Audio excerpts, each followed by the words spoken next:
निजप्रीती असा असणारा भगवान परमात्मा, तो भगवान परमात्मा कोण आहे? जो इतका कृपाळू आहे. कोण आहे तो भगवान परमात्मा जो भक्तासाठी एवढं करतोय? कोण आहे तो भगवान परमात्मा जो भक्ताला डोक्यावर घेतो? काय नाव आहे त्या भगवान परमात्म्याचं? त्या भगवान परमात्म्याचं एकदा सगळ्यांनी प्रेमानं भजन करा. 15 मिनिटांमध्ये आपली सेवा आटोपणार आहे. विठोबार कुमारी हरी विठोबार कुमारी विठोबार कुमारी विठोबार कुमारी विठोबार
भाविकाची आवडी देवा करी सेवा निज प्रीती हिंडे तया मागे पुढे नासी कोडे सकळ. भक्ताच्या जीवनामध्ये जे जे काही संकट येतील, जेव्हा जेव्हा कोडं पडेल ना, त्या वेळेस भगवान परमात्मा धावत येत असतो.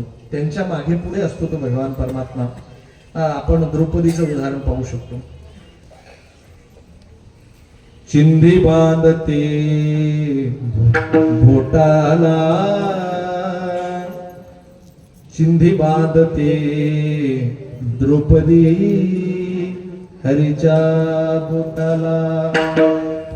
फाडूने भरजनी शेला, चिंधी बांधते द्रौपदी हरीच्या बोटाला. भगवान परमात्म्याच्या बोटाला फक्त तिने चिंधी बांधली.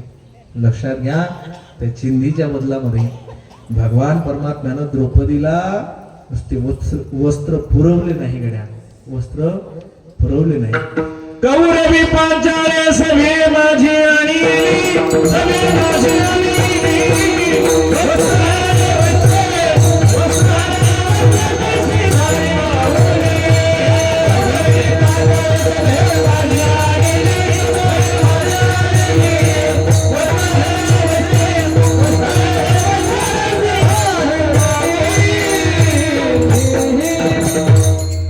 करी सेवा निज प्रीती हिंडे तया मागे पुढे नासी कोडे सकळ. जीवनामध्ये कसल्याही प्रकारचं कोडं पडू द्या, तो भगवान परमात्मा निश्चित आपले कोडे पुरवण्याचं काम, कोडं सोडवण्याचं काम तो भगवान परमात्मा करत असतो. पण लक्षात घ्या, आपल्या मनामध्ये भाव इतका दृढ पाहिजे की अगदी सुता एवढा सुद्धा आपल्या मनामध्ये संशय नसावा गड्या की तो भगवान परमात्मा आमचं काम करेल की न करेल. सुता एवढा सुद्धा संदेह नकोय. तुम्हाला माहितीये, आता जे प्रमाण आपण म्हटलं द्रौपदी मातेला ज्या वेळेस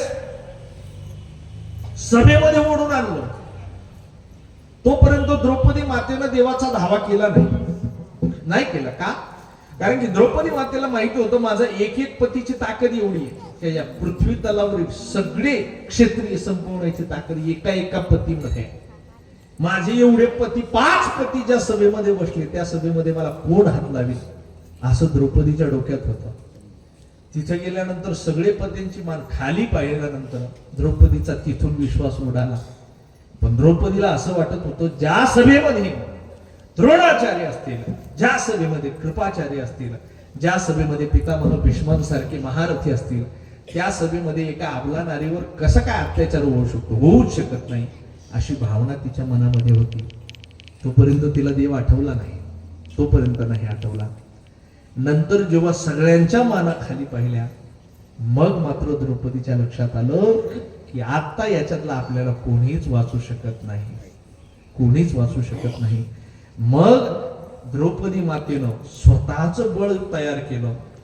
जेव्हा दुःशासन साडी ओढत होता, द्रौपदी मातेनं स्वतःच्या हातानं साडी ओढून पाहिली, पण तिथं स्वतःचंही बळ चाललं नाही. मग द्रौपदीच्या लक्षात आलं की आता इथं आपल्याला एकच वाचू शकतो. कोण?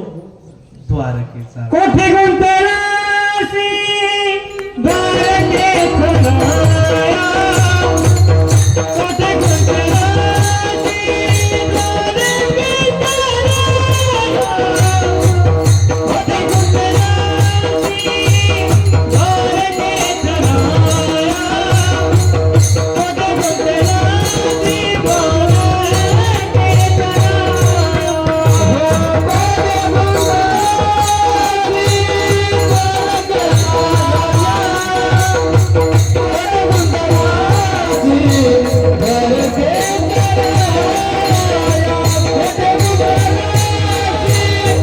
द्वारकेचा राया, कोठे गुंतलासी द्वारकेचा राया, कोठे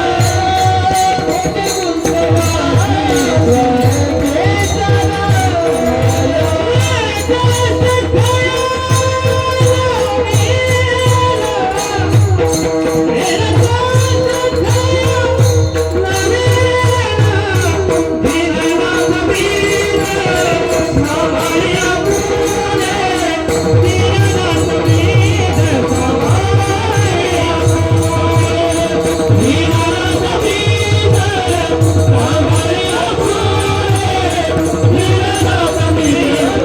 द्वारकेचा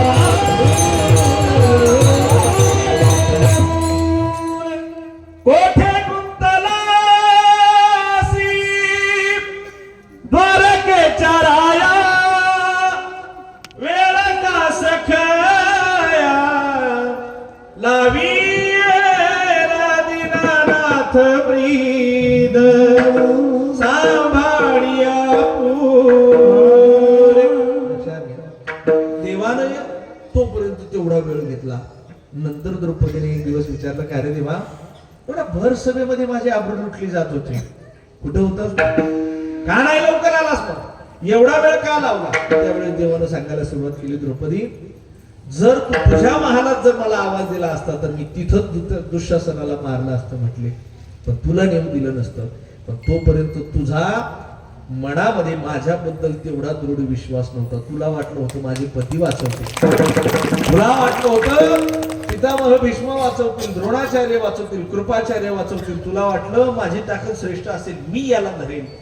पण जेव्हा तुझ्या मनामधील सगळ्यांबद्दलचे संशय दूर झाले आणि आता मात्र तुला कळालं की मला भगवान परमात्म्याशिवाय दुसरं कोणी सोडू शकत नाही, त्यावेळेस मी आलो. त्याच्यात सुद्धा तू काय सांगितलं? द्वारकेच्या राहणार. परत मला द्वारकेला जावं लागलं, तिथून यावं लागलं. नाही तर मी इथं नव्हतं म्हटले. तू नुसतं म्हटली असती देवा वाचव, तरी सुद्धा मी इथल्या इथं वाचवलं असतं. आता तू द्वारकेच्या राहणार सांगितलं, मग द्वारकेवरून मला परत यावं लागलं. लक्षात घ्या, भक्ताच्या मनामध्ये संशय असला तर देव येत नाही. पूर्णपणे निसंकोच व्हा आणि सगळा भाव तुका म्हणे भार घातली यावरी आणि होईल कैवारी नारायण, या पद्धतीनं जे काही असेल ना देवा, बस तुझा आहे, तुलाच अर्पण करायचं आहे. ज्या भक्ताच्या मनामध्ये भाव नाही त्या भक्ताची सर्व कामं भगवान परमात्मा करत असतो. निळोबाला शेवटच्या चरणात सांगतात, निळामने संदेह नाही, निळामने संदेह नाही, निळामने संदेह नाही, भक्ता पाही यावरी, भक्ता पाही यावरी, शिंदे दया वागे तुझा, शिंदे दया वागे तुझा, भक्ता